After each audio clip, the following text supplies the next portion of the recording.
Alors, cette fois-ci, on va se placer sur un autre plan de valeur. On a toujours nos trois femmes. Et donc, cette fois-ci, on va se passer sur un plan un peu plus, un plan spirituel, hein, disons, un plan spirituel. Alors, on fait toujours le même travail. On s'intéresse à notre PNL aussi associé aux valeurs spirituelles en sortant de la maison. Donc, en sortant de la maison, la femme numéro un est prise.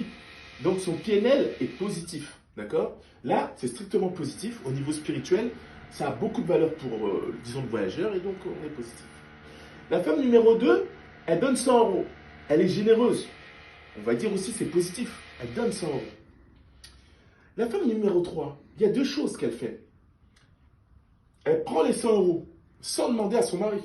Donc ça, déjà, c'est négatif. Elle fait un sandwich. Ça, c'est positif. Elle fait la nourriture. Elle prépare de la nourriture pour son mari. C'est positif à la base. Mais elle ne rend pas la monnaie. Donc, au final, on se retrouve avec toujours un PNL, profit and loss, même au niveau spirituel, négatif pour la femme numéro 3. Donc, en ce qui concerne les valises, en ce qui concerne les valises avec les kilos d'or, donc là on a 500 et là on a 50.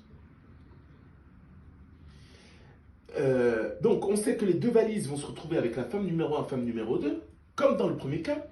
Mais là, cette fois-ci, c'est discutable.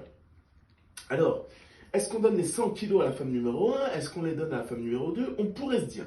Il y a deux manières de penser. Et là, je tiens à remercier tous les contributeurs parce que même moi, certains sont sortis du cadre et on a trouvé ça très bien.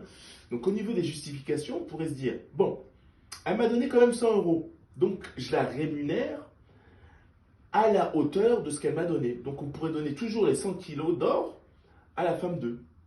Et on pourrait ensuite donner les 50 kilos d'or à la femme numéro 1. Donc c'est toujours la même répartition.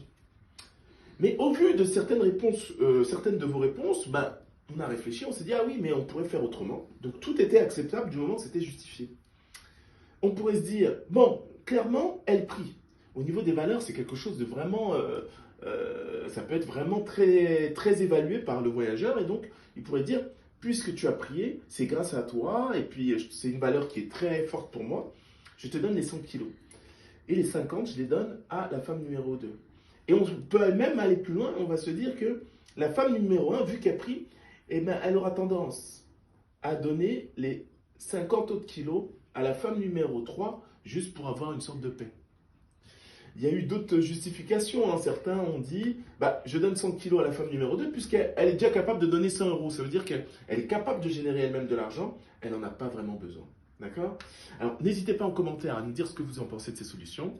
Est-ce que c'est les solutions que vous avez mises?